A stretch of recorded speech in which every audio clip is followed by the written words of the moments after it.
The toolkit has massively impacted practice. Not just the way that the staff look at things and the way staff are seeing things, but the way the children are behaving.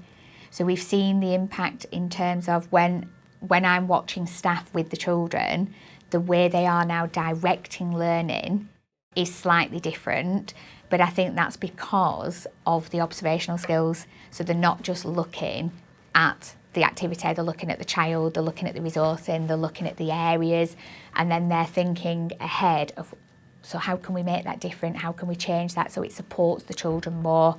So the toolkit's been, I would say personally, it's been really, really useful for us, and it has had a really positive impact on staff's practice, but then the outcomes for the children, which is ultimately what we're here for. So when we look at our data, when our children historically come into reception and nursery, our baseline data is extremely low.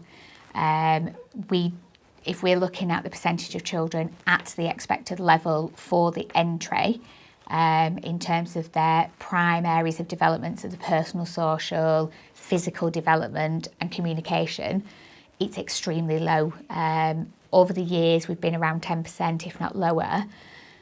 When we're looking at the data, we're just finalising, obviously, end of year data at this moment in time, but our data is looking to be in the late 50s, early 60%.